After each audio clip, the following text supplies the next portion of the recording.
my buttlinks, and welcome to another SCP reading. Today we will be looking at SCP-610, Object Class Cadet. Special Containment Procedures. Due to the vast infection SCP-610 covers, containment is impossible.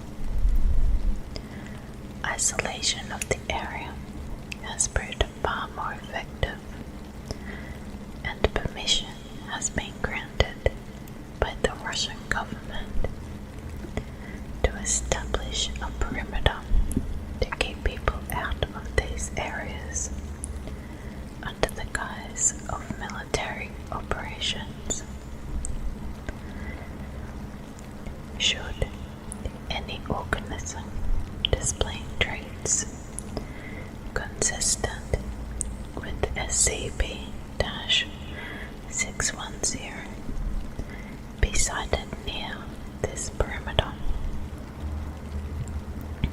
then the established protocol requires it to be engaged at range with small arms until immobile, then dispatched using incendiary weapons and munitions from as great a distance as possible.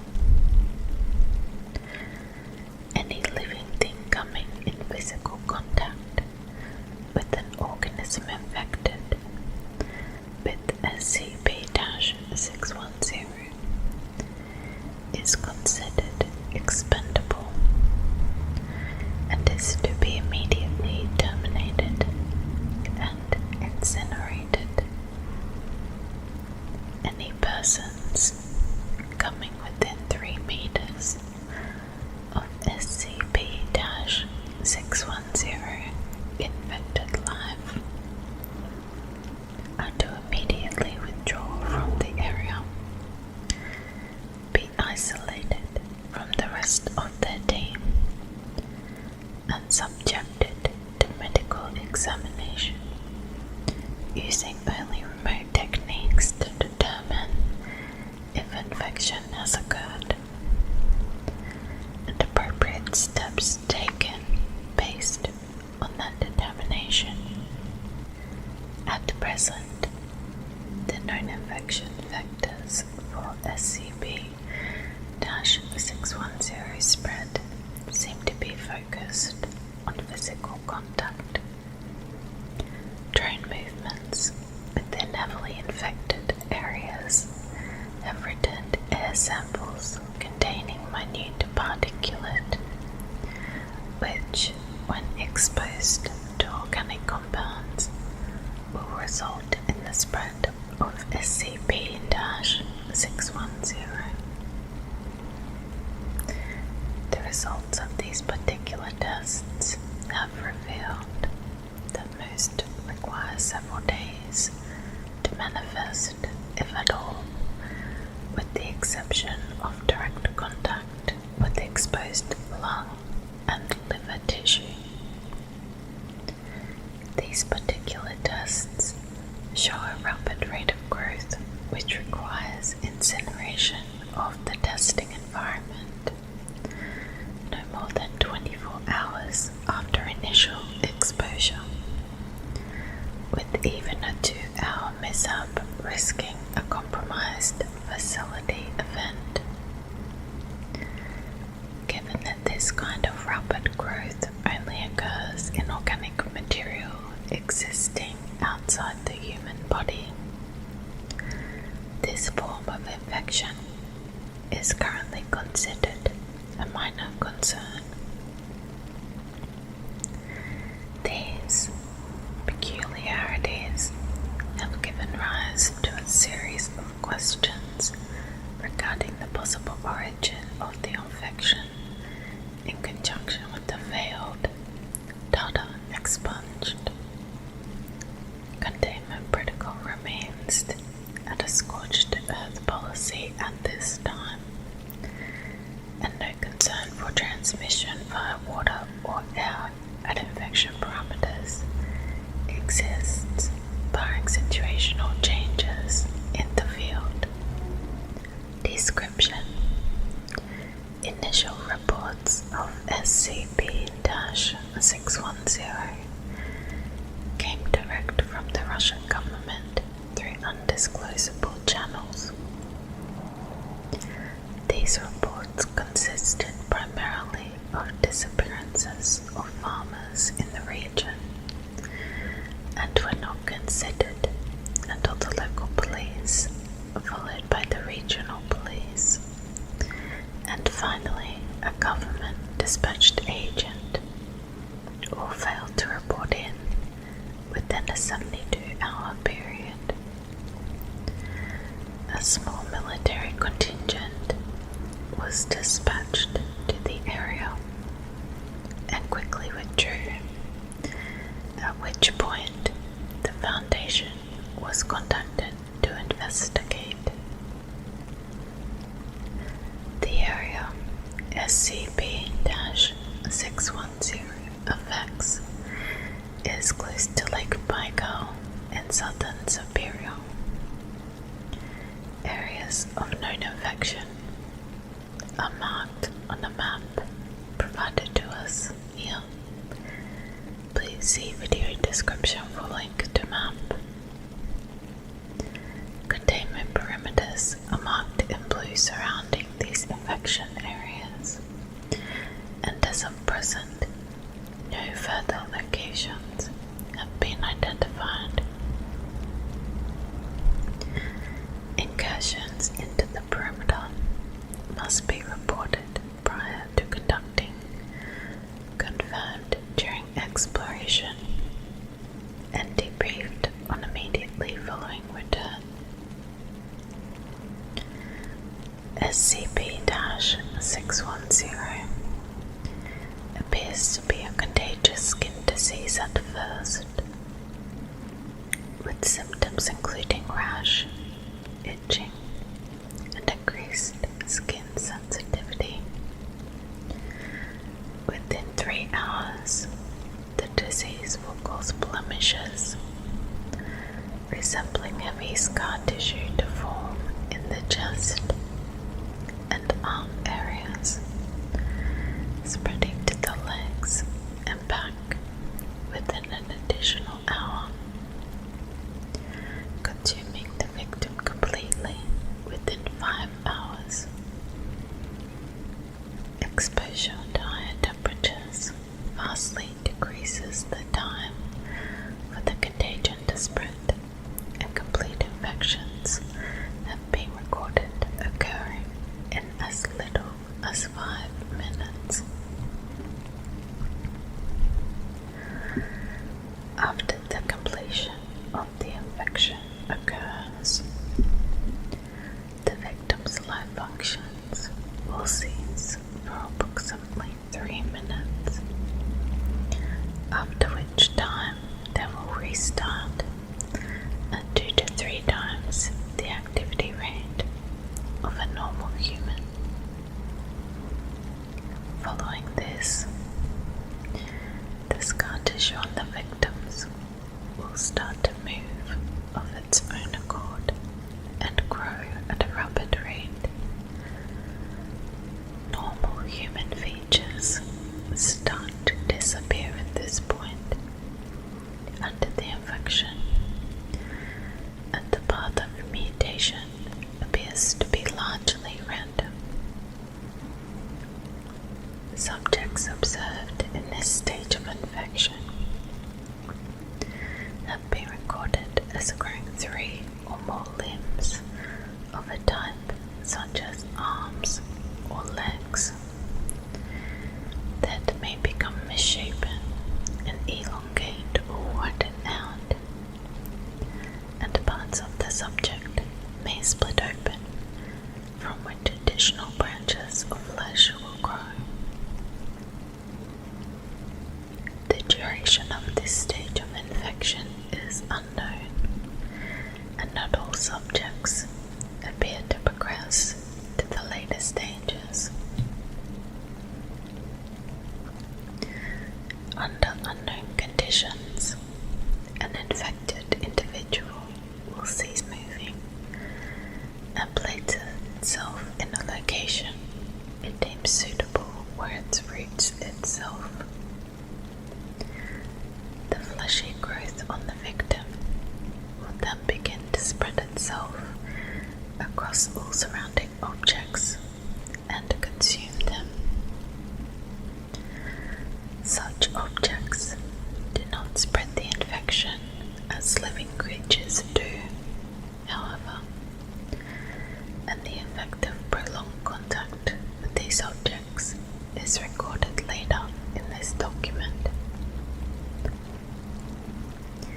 It is assumed that this behavior is to create an area hospitable to continued growth of the other infected. Observation of life infected by SCP-610 by staff is impossible. Those infected with the disease immediately seek out aid as natural human impulse, resulting in unintended infections. Those infected past the scar tissue phase actively and aggressively attempt to infect anyone approaching them within an undefined area. It has been established that should an infected be capable of sight and observe an uninfected, it will proceed toward them. If the infected has lost the ability of sight, a range of approximately 30 meters is considered safe. Observation of SCP-610 infected settlements has been established using artificial methods such as remote robots. The data returned from these observations, coupled with the openly aggressive nature of the infected to attempt to spread SCP-610, has resulted in the Kader classification. However, so long as nothing is allowed to enter or leave the infected areas, it is considered a neutralized threat. Of concern are the cavernous areas beneath the infected settlements that were discovered during the exploration, and attempts to get research personnel into these areas are underway. Now we will have a look through the field logs. Field log SCP-610-01. After establishing the containment perimeter for SCP-610, the Russian government approved our requests to research and investigate the area. For the first such exploration, a small camera-mounted unit known as Herbie was dispatched at a safe distance and directed toward Site A. Herbie has a battery life of 12 hours and a control range far wider than that required for this dispatch. Herbie is able to enter Site A without incident. The landscape around Site A shows early stages of assimilation by singular SCP-610 infected, who have fallen at largely random intervals around what remains of the village. Many of the homes appear to have suffered fire damage long since put out. However, a fair amount remain intact. Aerial reconnaissance of Site A, combined with thermal imaging, has put it at an estimated population of 79 infected. Immobile infected are included in this number. However, it is difficult to ascertain an exact percentage of mobile versus immobile. Varying degrees of physical mutation due to SCP-610 are present inside A, and it is assumed that all the inhabitants are in advanced stages of infection. Herbie observed the exterior of the village for 2 hours, during which time all infected behaved with what appeared to be a loose sense of social structure. Because Herbie remained stationary during this observation period, it is unknown precisely what each individual infected person was doing. However, the Central Plaza experienced occasional bursts of activity and downtime. Requiring more information, Herbie was directed to follow an infected as it entered a home. There is a bumpy camera feed as Herbie scoots over the gravel behind the quickly shambling infected person. The interior of this home is the same as that attached to the primary file for SCP-610. The infected being tailed is the one sitting at the table. After entering the home, Herbie's camera was raised slowly as to not draw attention. This action was either unnoticed or ignored. The infected person is watched from the doorway as it hobbles around the home and stops at each of the other visible infected organisms. However, it appears to ignore the one under the table which, while not immobile, does not leave that area.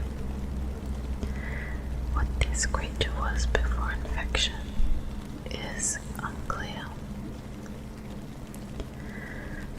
After lapping the table and repeating this procedure 3 times, the primary infected person, known as Alpha henceforward, stops at the bedridden infected, known as Beta, and proceeds to assault it with furious punches. Beta is unable to leave the bed for unknown reasons, but it is not completely immobile as it flails its arms in response to the beatings delivered by Alpha. After several sustained minutes of this beating, a piercing sound explodes from the area around Beta. It then proceeds to project a cloud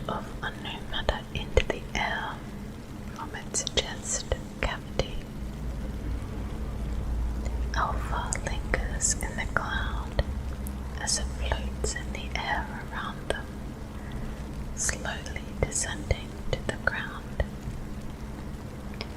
The unknown life form on the table aside Beta begins to twitch in apparent seizure, and Alpha then laps the room twice more, stopping again at each infected organism, but still ignoring the one under the table, as well as Beta now. After these 2 laps, Alpha seats itself at the table and arranges out to position the 3 plates atop it, as if setting a dinner setting. After the plates are positioned, the facial tendrils extending from Alpha wiggle up and start to coil on one of the plates before tearing apart and separating. This is repeated at each plate. The image attached to SCP-610's primary file is a still image of this occurrence. After each plate is filled with the Alpha's flesh, it leaves the table and approaches Herbie, which is moved from Alpha's path. Alpha leaves though, but Hermes' camera remains focused on the table.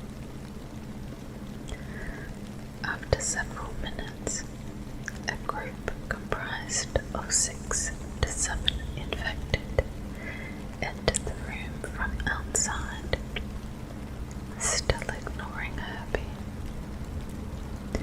Each infected shambles as if movement is difficult, jerking in large steps or squirming in small ones. These infected all surround the table, and each takes turns grabbing handfuls of the flesh substance left behind by Alpha, pressing it into whatever orifices on themselves that they can. Some into mouths, some into the chest, some behind their backs, some under the arms. When all the plates are empty, this group leaves. Herbie remains here for several more minutes before retracting its camera and leaving. Immediately after leaving the home, Herbie collides with an object, panning the camera around the obstruction. Appears to be Alpha, whose facial tendrils are intermingling with another infected having similar mutations. The impact is ignored, and the 2 infected part ways after several minutes. Herbie is then directed to explore more areas of the village. The remains of what appears to have been a store show signs of severe fire damage, as well as activity inside the building, which Herbie moves to investigate.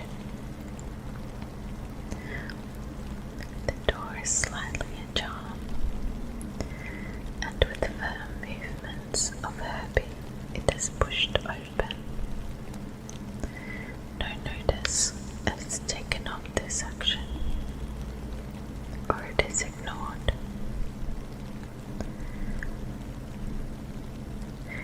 Inside the store are several infected persons, most of whom are standing around. However, Everyone is on the ground, rolling back and forth over the space of approximately 0.3 meters or 1 foot, and is ignored by the others. Herbie rolls under the divider, separating the cashier area from the custom area, and bends around behind the counter. The upper half of a person is protruding from a cellar door behind the counter. This person does not appear to be suffering from advanced infection and wears the garb of a Russian soldier. Herbie seems to come in to confirm identification, and it is noticed the eyes of this person are in constant movement, often focusing on Herbie. The rest of the soldier does not move. Herbie is directed to leave this area and proceeds to the back room. In this storage area, a large pile of bodies are stacked together. Some pieces of clothing are visible and appear to contain both military garb and everyday clothing. No facial features are discernible on any of the bodies due to the way they are stacked. Atop the bodies, an infected sits, appearing to have its lower parts fused to the pile, and with its upper half in a wild state of flailing and seizure. Approximately every 10 seconds, a burst of spores flies out the top of this infected, which linger in the air. Herbie is directed to leave the building. After leaving this building, Herbie passes by the village well, surrounding which are a series of immobile infected, all facing the well. The arms of each of these infected persons are stretched out, one in contact with the next, forming a perfect chain, save for one whose arms are down at its sides. Herbie passes by this last infected to approach what appears to have been a town hall or mayor's building. When the infected becomes mobile and snatches the rover up. Video feed from Herbie focuses on the face of the infected, which is strangely in perfect shape, given the condition of the rest of its body, which is horribly bloated. This infected was once a young girl from appearance, age estimated to 12. Herbie is rolled side to side in its grip, as its face stares motionless at the rover. The infected's face suddenly balloons in size and explodes outward into a series of fleshy flaps that grab Herbie and draw it inside. Herbie's video feed terminates here. Herbie was considered lost at this point. However, no one at control remembered to turn off the video feed, assuming it cut. 5 hours later, Herbie's video feed resumed.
section of the perimeter surrounding SCP-610's containment area.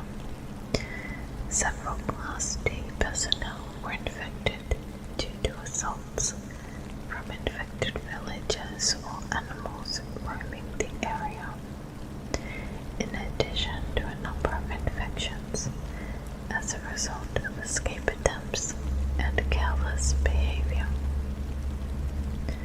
Most of these infected personnel were immediately destroyed with flamethrowers.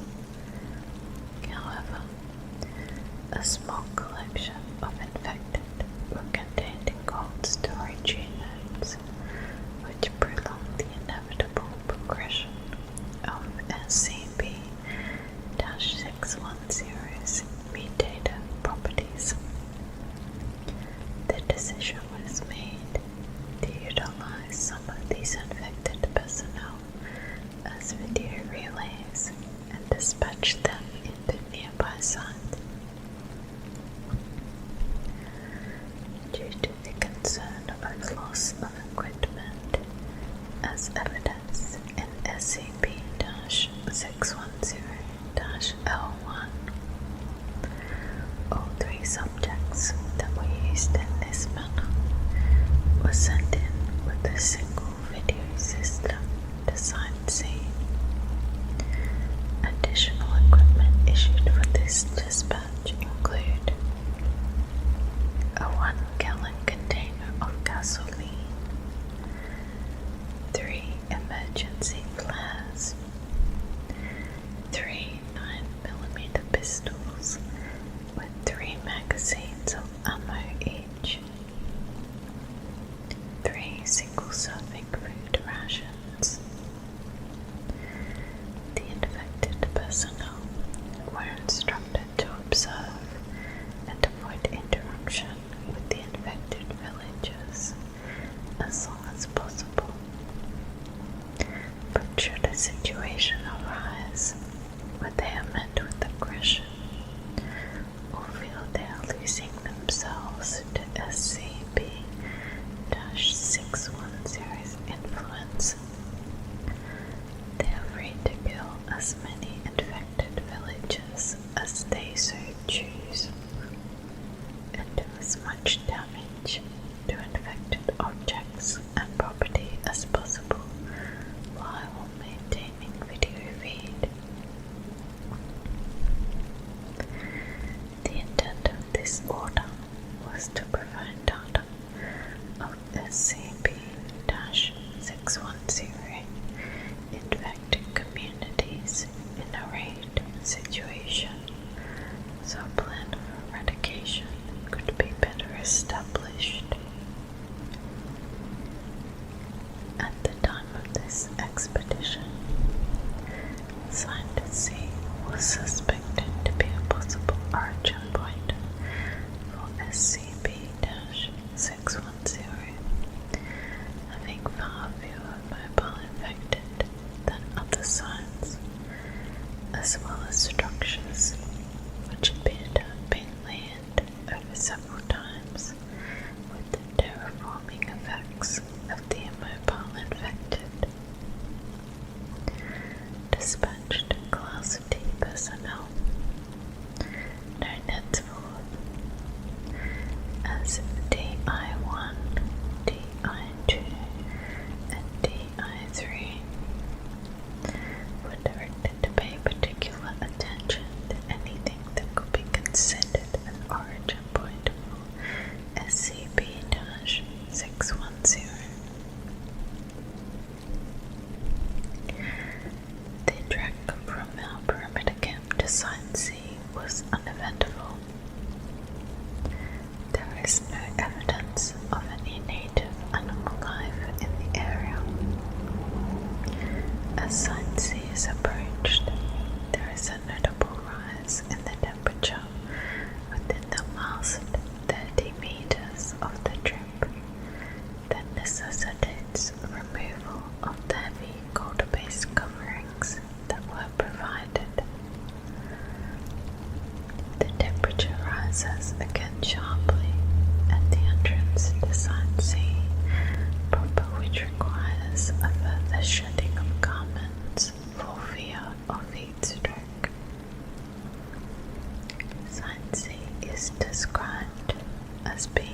humid and around 32 degrees or 89 degrees Fahrenheit. One of the first immediately noticed traits about sightseeing is an array of immobile pylons which encircle what is believed to be the entirety of the site, separated by an apparent distance of 5 to 6 meters. Each pylon appears to be 2 to 4 infected persons fused together in one spot. On some of these pylons, features such as faces or anuses are still visible, in addition to several other holes which do not naturally occur, all appearing to act as heat vents. Where the heat is generated is unknown. Current belief is that this is an advanced stage of SCP-610, terraforming its environment to facilitate spread of itself. DI-2, it was furthest along in progression of SCP-610 of the 3 by a number of hours, begins to seizure after only a few minutes in sightseeing during examination of the pylons. The progression to the scar tissue phase of SCP-610 infection is observed in full course as DI-2 spasms on the ground, his entire body being overtaken by the sickly tanned flesh almost entirely after 45 seconds. DI-2 is terminated by a gunshot from DI-1 and his equipment left where it is. The spread of SCP-610 over DI-2 continues even after death of the body until all movement ceases. As perimeter control is relaying new instructions to DI-1 and DI-3 regarding this situation, there is a shift in the ground covering inside C where DI-2's body is. Video feed shows the flesh-like growth splitting over beneath his body and a series of ruby tendrils coming from within the cap to pull his corpse inside. This opening closes up quickly. Total time elapsed 3 seconds. As DI-1 and DI-3 decide to act quickly in these hotter temperatures, fearing the same fate, they proceed to the village center and encounter another previously unknown phenomenon. In the precise center of town, rising above what was the community well, is a sphere suspended by angled supports comprised of SCP-610 flesh.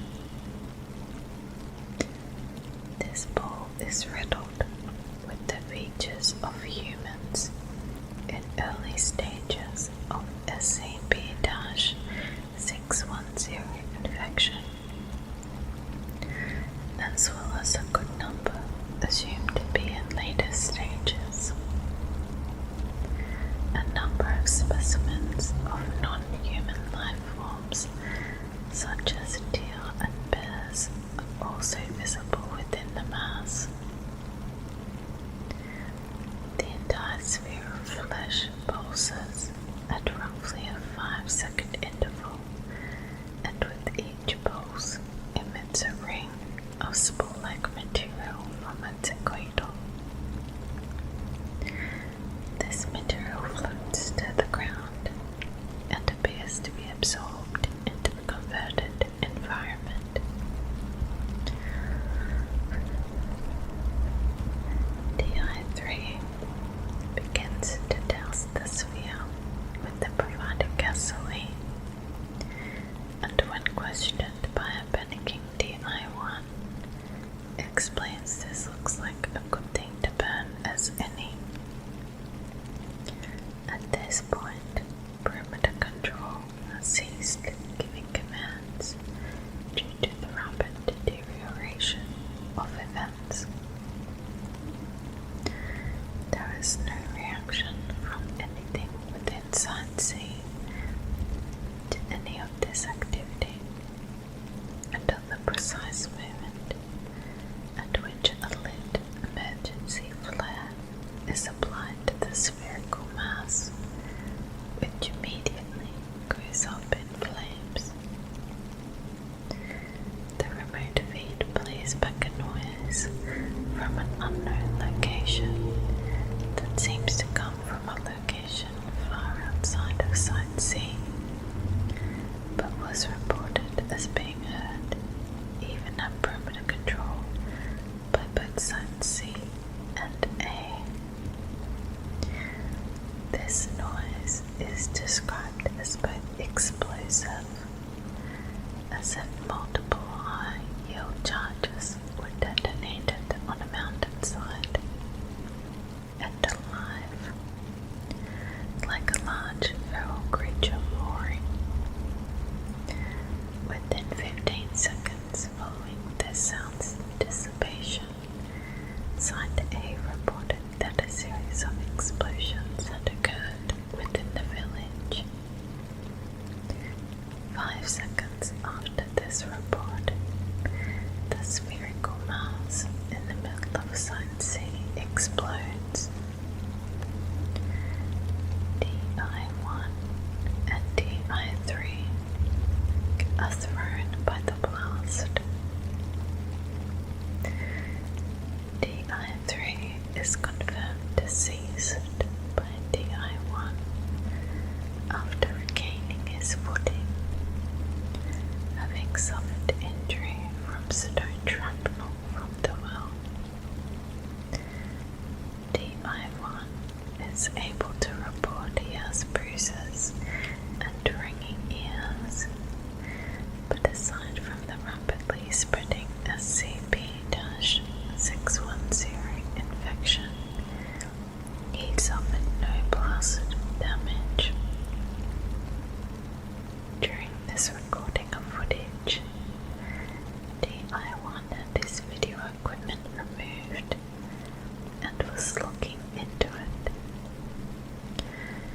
Due to the angle of recording, it is unknown precisely what occurred in Site C, but something draws DI-1's attention back to the center of town, where he stares for several moments, then is pulled in the opposite direction. The video equipment falling to the ground and recording in the skyward direction.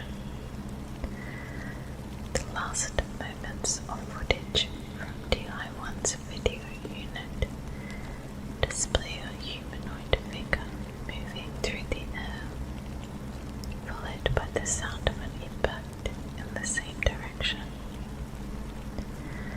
Within 3 seconds of this event, an unknown creature steps upon the recording video equipment and destroys it. Perimeter control remained on high alert for a full 24 hours at all locations, without any incident following this event. A field log SCP-610-L3 destruction caused by the rapid collapse of the Site C exploration attempt during SCP-610-02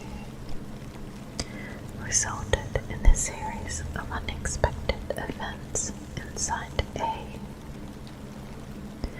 As the strange spherical formation in Site C was burned and destroyed,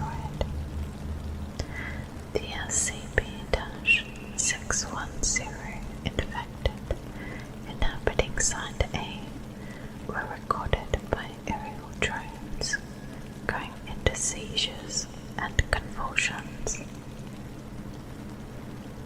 The immobile SCP-610 infected rapidly shriveled and died, along with all of the flesh material spread across inanimate objects within the village.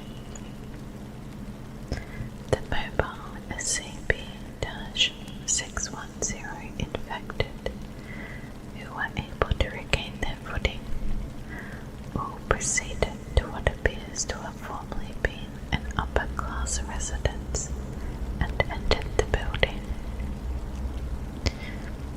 As the infected entered this dwelling, it suffered a foundational collapse, revealing the presence of a single beneath it.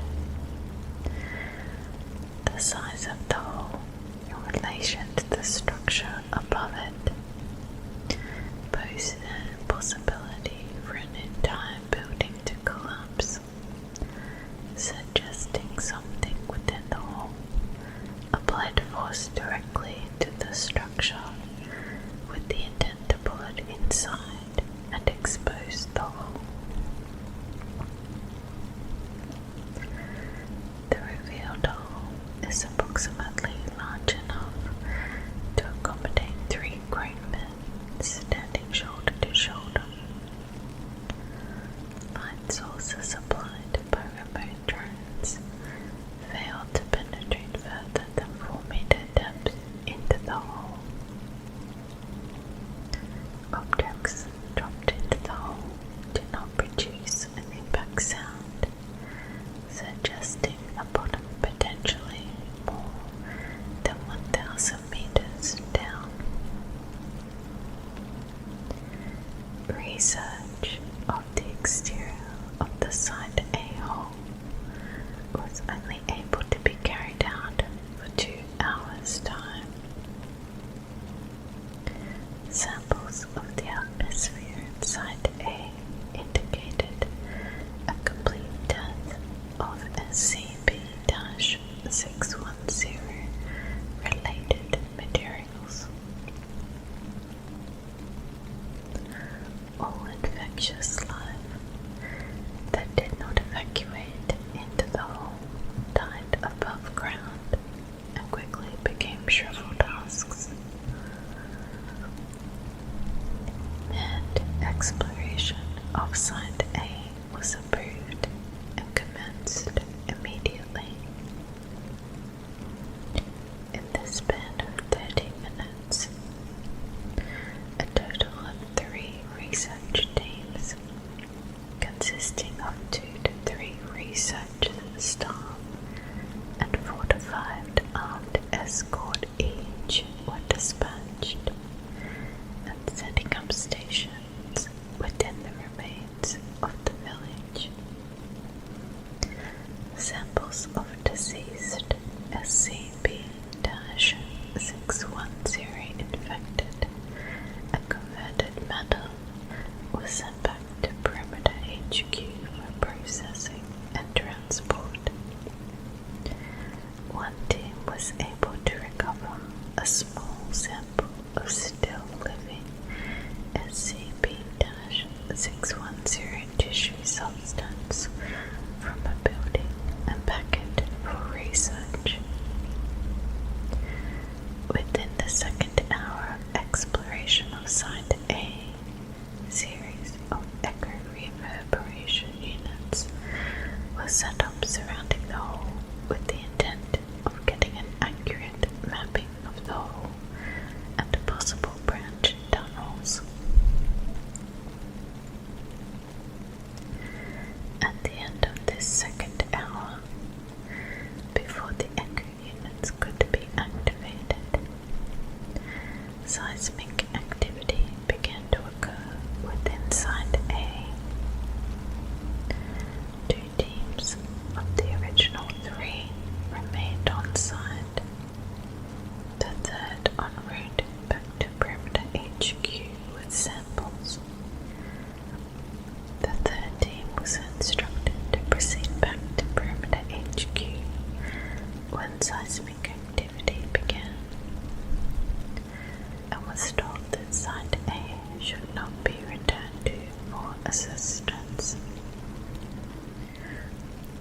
The seismic activity at Site A capped at a 2.3 Richter level before petering off. Immediately following the seismic event, a torrent of SCP-610 spores erupted from the hole and laid the area around it for a span of 50 meters. As all staff on site were in Level A hazardous materials suits, this spore burst was startling, but did not lead to any infections. As the eruption was being reported, both teams at Site A came under attack from aerial life forms infected with SCP-610. These organisms were captured by the remote drone video equipment and showed extremely advanced stages of infection. It is impossible to tell what they mutated from to this present state. Many of the avian creatures attacked by splitting their heads in half and clamping them against research members, pulling them into the air and dropping them into the hole where possible. These avian infected proved vulnerable to small arms fire. In dispatching them, a total of 2 research staff were lost to the hole and 1 injured due to crossfire. The injured staff was put down immediately upon showing signs of infection due to a suit breach. Before video and radio contact was lost with the remaining teams inside Site A, a second seismic event began to occur, starting out and in the 1 to 1.5 range in scale. Attention was directed at the hole to prepare for a second assault. A second spore burst erupted from the hole during the rising seismic activity. At the point where scales registered a 3 to 3.5 in force, a new unseen SCP-610 entity began to emerge from the hole. The only footage captured of this creature depicts an engorged human head, approximately 20 times larger than normal, pressing itself out of the hole with no discernible body. Video and radio contact were lost as seismic forces increased to 7 on the scale for 2 seconds duration, then abruptly ceased. Further aerial surveillance of the Site A hole and area depict 0 activity and no traces of the research teams or them ever having been there. All personnel and equipment are considered lost. SCP-610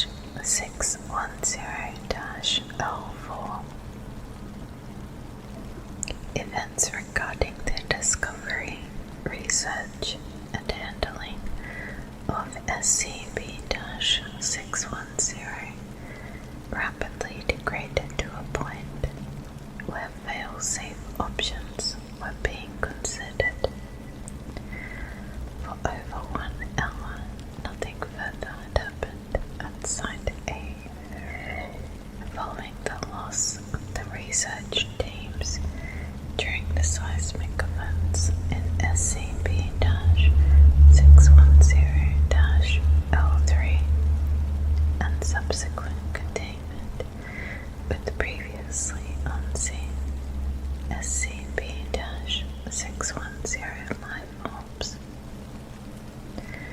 With the absence of activity at Site A, a remote drone dispatch was authorized in 2 parts.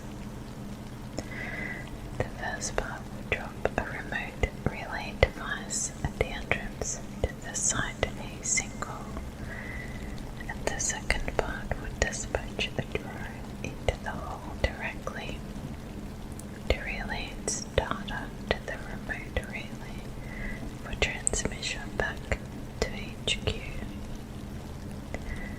Drones on site were powered by solar energy, with the battery maintaining a 4-hour charge. Attached is the video log recovered from the Site A single drone before its loss.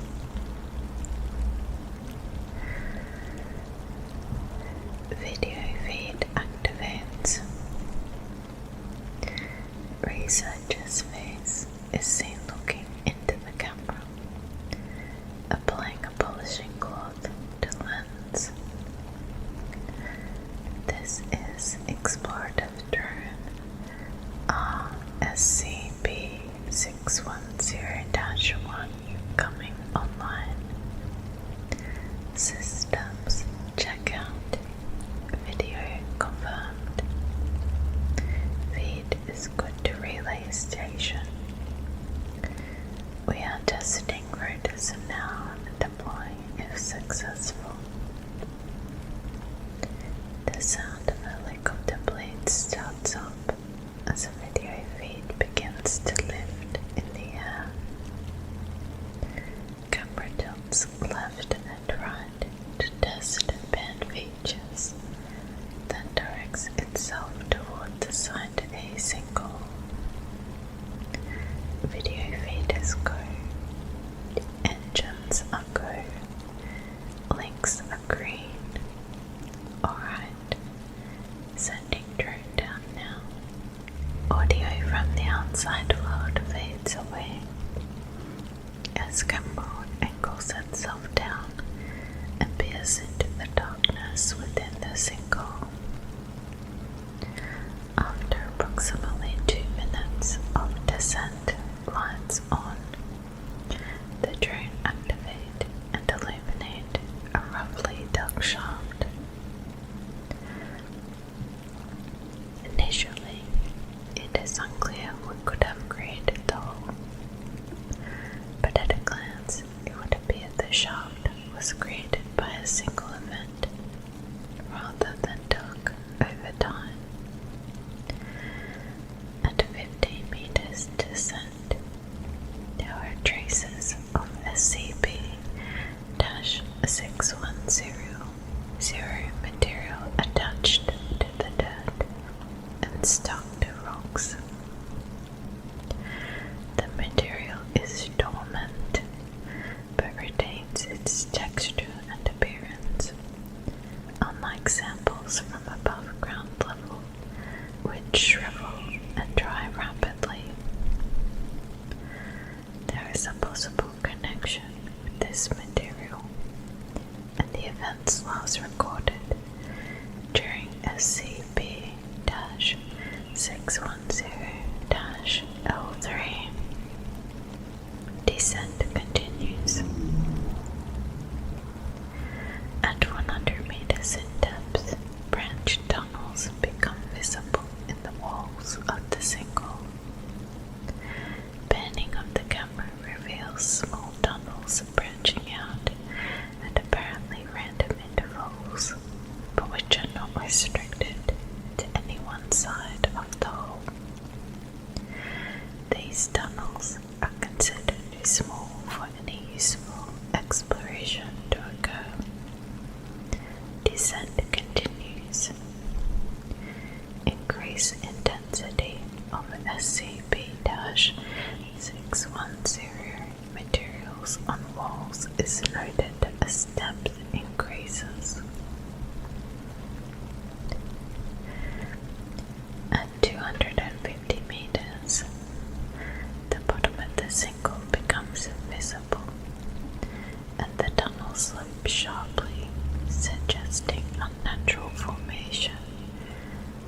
was already suspected. Drone video shifts to illuminate this tunnel, and drone proceeds forward through the area. SCP-610 coats the entirety of the tunnel now, and care is taken to keep the drone from coming in contact with any surface. Movement is detected 5 meters ahead. Lights on the drone are dimmed, and weapons come online. The SCP-610 drone is equipped with a 5.56mm machine gun containing 50 rounds of ammo. This is meant to be used to deter wildlife away from the drone and defend against aggression when possible, rather than to dispatch a target, although it is fully capable of handling human aggressors in small groups.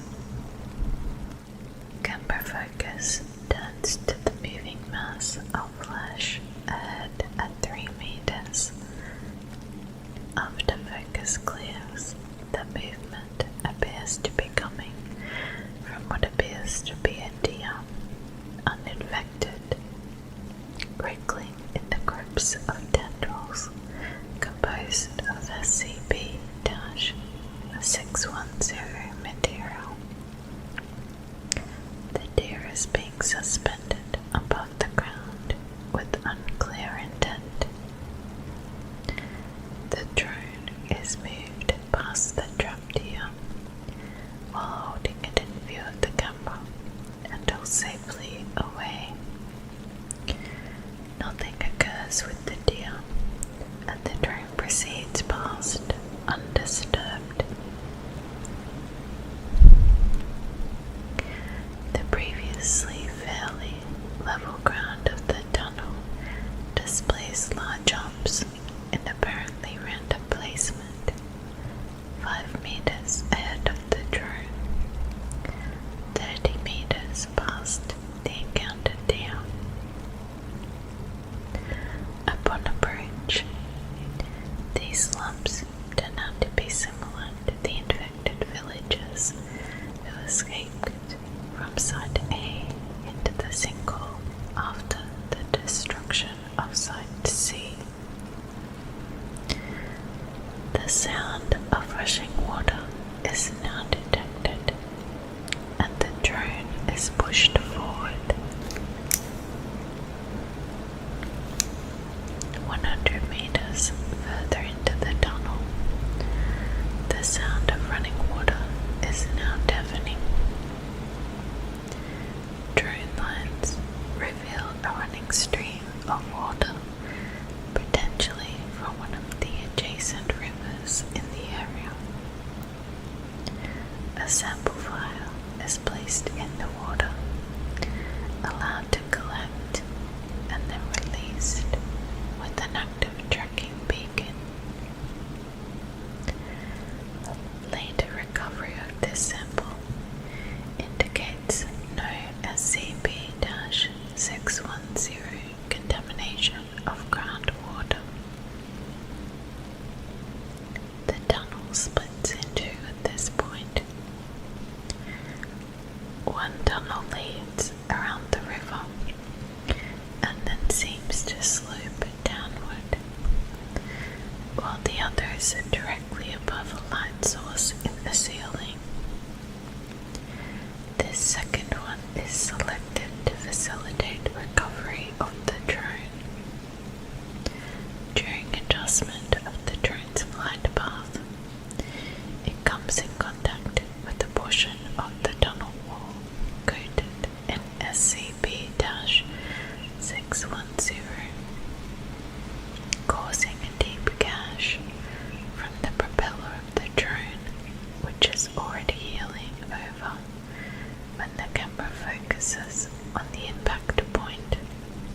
approximately 45 minutes results in the drone emerging into a windy section of the mountain where it is directed to stay low.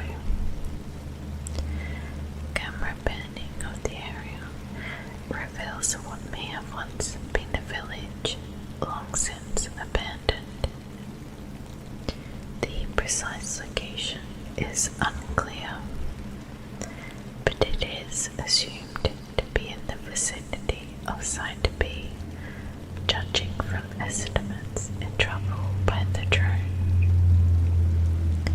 The buildings here are coated in deceased layers of SCP-610, and unlike other buildings in Site A and Site C, which were coded in SCP-610, these buildings appear to be constructed directly from the tissue substance. After a cursory scan of Site B, it is determined there is no life here, either natural or SCP-610 related. So the drone is directed back into the tunnel as the winds around the area make aerial recovery impossible. Upon descent into the tunnel, a deep roaring sound fills the audio and video feed becomes choppy as something blocks the signal. During the periods in which connection to the drone is clearest, its camera and weapon are angled downward and propellers slow in speed to allow a faster drop. Video feed becomes entirely clear for the final 2 minutes before feed is lost. Rushing up toward the drone from the area below is what appears to be a large human face, stretched to 20 times its proportions, with no features save those created by the SCP-610 material. There are eye sockets, but no eyes, a mouth, but no teeth. The drone fires upon this rushing mass of SCP-610, but the bullets do not deter it. Impact points remaining visible for several seconds before closing over themselves. There is no room in the tunnel for the drone to take evasive action, and it is swallowed by the mass. SCP-610 is considered lost until 3 hours later when feed inexplicably returns. Video feed from the drone appears to show a series of structures illuminated by one of the 2 lights on the drone. The camera pans around without instructions from the remote relays or HQ, capturing a vast number of shambling entities within the area. SCP-610 material moves over the lens of the drone, and video feed is permanently severed.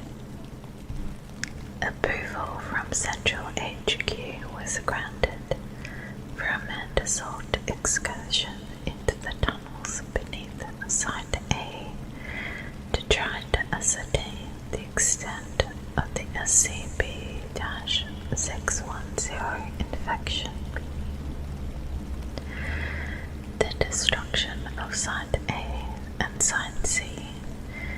established SCP-610 can be contained and destroyed, making the source of the infection top priority. The initial descent into the tunnels consists of 5 teams, 2 research and 3 assault, along with enough equipment to establish an underground base of operations. Descent into the tunnels was established using pulley systems and a lift to move equipment. Assault teams were the first to descend, armed with flame units to clean SCP-610 out of the area. All teams were able to descend without incident, and flame units took point, providing an undisturbed journey toward the water source, where the SCP-610 drone was lost. Base camp for underground SCP-610 operations resides at the bottom of a 3-way junction, 4 if the water flow is included. The first pathway is what led from Site A to Cabin HQ. The second is the pathway to the ruined village, residing in the mountains above where our SCP-610 was destroyed by a large unknown SCP-610 entity. The third pathway heads west and seems to follow the flow of water for an unknown distance. The cavern area here is quite large and is supported by a number of rock formations that are coated with decayed SCP-610 material. The state of this material suggests great age and appears to reinforce the structural supports. Whether this is intentional or coincidental is unknown. The 2 research teams split activities between building Cabin HQ and collecting samples of SCP-610 in various states. No contagious materials were detected within this area, and the creature recorded by unmanned drones did not appear at any point to the cavern staff. Of the 4 research teams, 3 were ordered to proceed down the unexplored pathway, while an aerial drone was prepped for a second recon of the vertical shaft. SCP-610 infection did not appear in the third pathway until approximately 3 kilometers, and serious infection did not appear until 16 kilometers in. Even after the lengths traveled by the assault teams, no SCP-610 infectious life forms were encountered, and the fleshy material coating the cavern walls posed no threat to the team. The most significant reports at this time were the increasing thickness of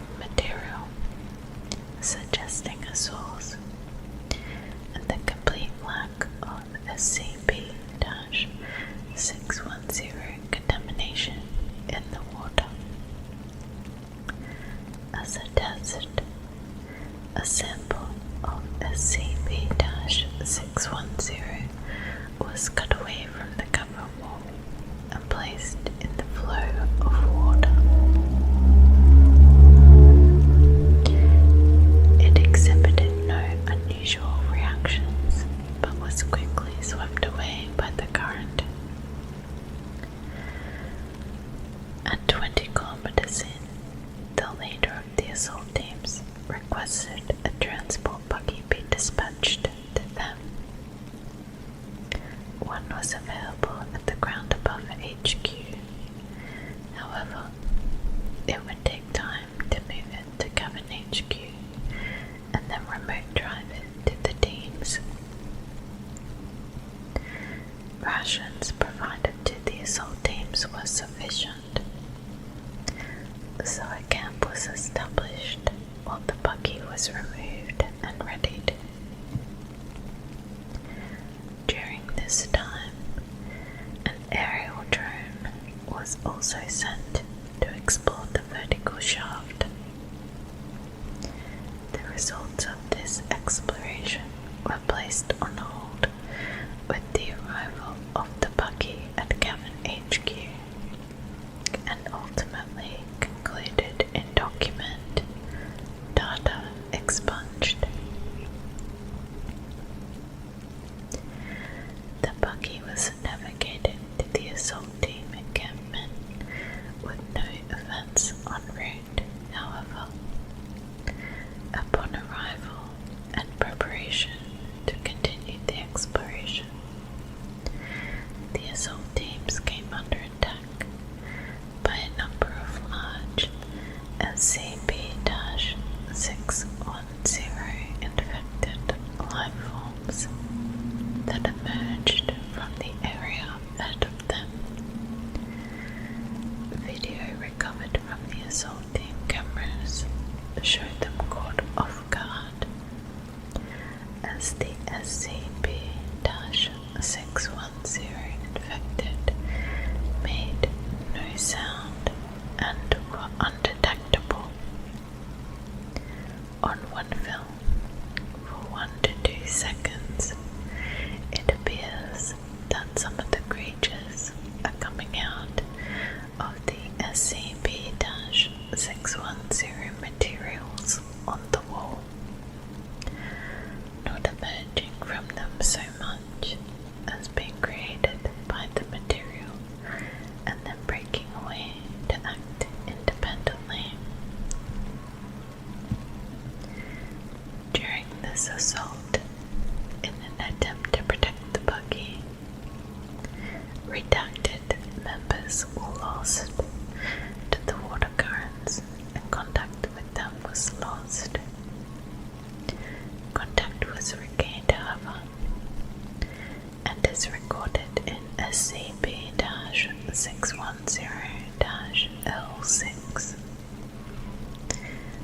The remainder of the assault team now consisted of 3 members, armed with a single flame unit. Use of this unit to repel the assault proved vital, as standard firearms did minimal damage to the infected creatures. These infected creatures show minimal traits to associate them with any known life form of life in the region, giving rise to the belief they may have been spawned by the SCP-610 infection itself as a form of defense. No further casualties were suffered during the raid, and the remaining members managed to eliminate all attacking infected, allowing them to continue with exploration with added orders to attempt to locate lost team members. A further 20 kilometers into the tunnel, the river separated from the tunnel pathway, and the team was instructed to abandon the recovery order, given the inability to navigate the waters safely. A total time of redacted passed before the remaining assault team reached an end in the tunnel. At the perimeter of the area now known as Site B, the team came under assault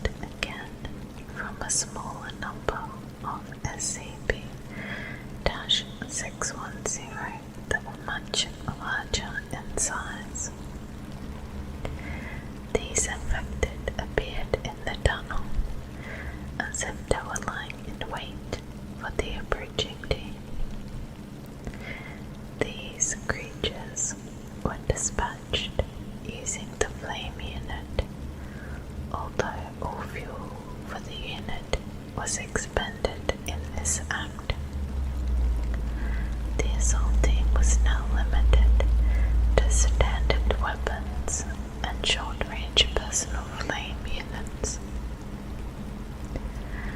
A time lapse of 5 minutes is allowed to pass before the team proceeds further into Site B, cautious of further assaults by SCP-610 infected.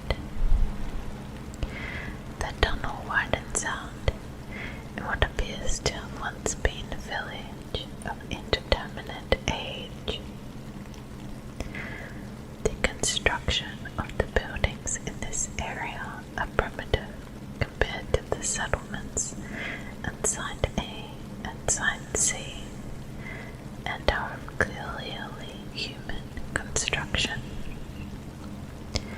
Many buildings rest at angles or slants, suggesting they were disturbed by a cave-in. Out of interest is a building that appears to be a church with a working clock tower.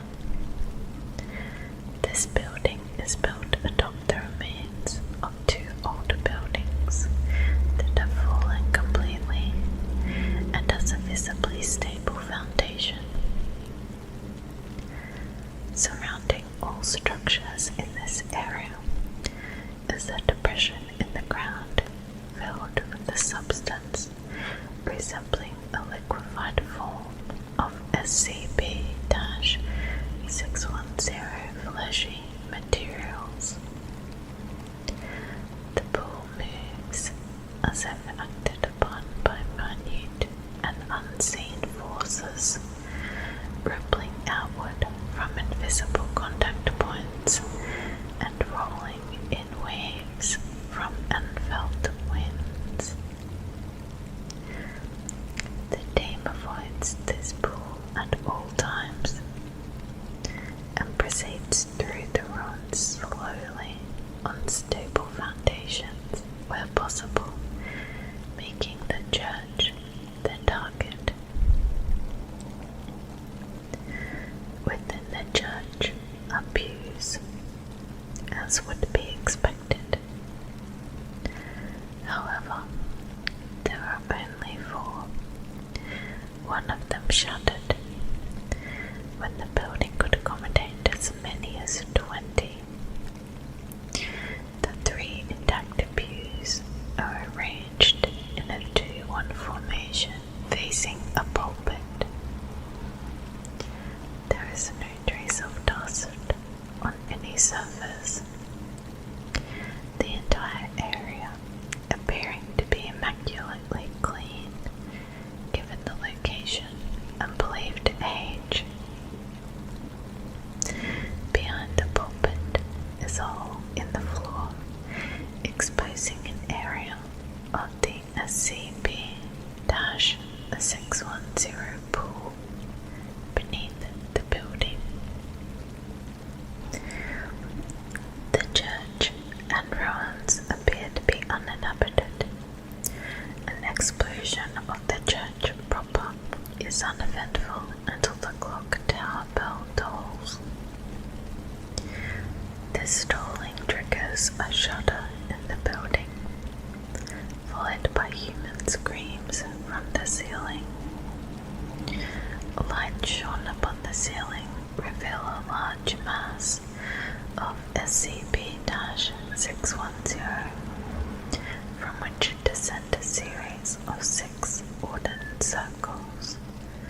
Strapped to each circle is a living human coated entirely from neck to toe in SCP-610, but having an exposed head which appears uninfected.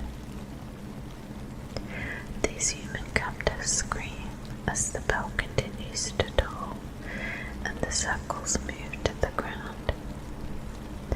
The team begins to move toward one to investigate when an unknown creature cries from outside the building, prompting them to take cover in shadows near the pulpit.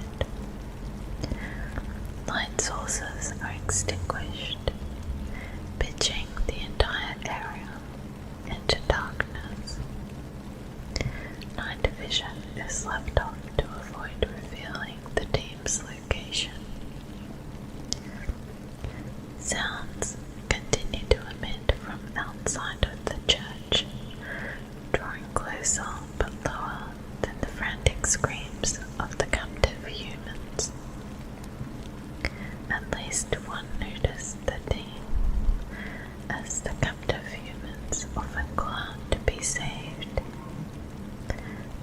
From the entrance to the church, a candle lights on the side of the doorway, then one on the other side. A figure is seen holding a small torch and moving back and forth between a series of candles to light the doorway. The flame is then applied to a rope coated in SCP-610, which quickly ignites and spreads up to a peculiar chandelier system at the church entrance. The light from this system illuminates most of the crosses, but does not reach the team's hiding place. Those captives who appear in the light do not show standard signs of the beige-colored SCP-610 infection, but instead a wrapped and a red variant of it, which shows signs of constant motion rippling across itself in waves. From outside the church, a flood of SCP-610 infected shamble quickly into the area, ignoring the man who lit the candles and stands in the middle of the room. They proceed to the captives on the wooden circles and begin to pull at the red SCP-610 masses, resulting in further screams and cries. From what can be gathered from the returned video feed, the red SCP-610 seems to be connected to the captives and is using them as a source of sustenance that it then uses to grow and feed the normal SCP-610 infected. Overly zealous infected tear at the red mass too hard, which results in pulling skin and tissue from the human captive beneath. This exposed area is quickly covered over by the red mass, which then grows in size. Feeding like this continues for approximately 6 minutes, at which time the candle-bearing figure sounds a gong, and all infected entities move to the pews. There are several more creatures than seats, but none move past the frontmost pews. The figure who sounded the gong does not move, spontaneously collapsing as if made from hollow clay. From the pulpit area, activity is noticed as a pillar of SCP-610 flesh rises through the hole and extends directly itself toward the gathered creatures. No sound is heard, and no motion is recorded once the pillar stops moving. This silent period persists for 10 minutes without even the human captives making a sound. Having fallen silent at an unknown point, the pillar of SCP-610 retracts back into the hole it emerged from without any warning, prompting the departure of the infected from the building. The candles remain lit, and the team emerges after all infected appear to leave the area. The descended captives remain at ground level as well. All screaming seem to have ceased, but still showing signs of life with heavy breathing and movement.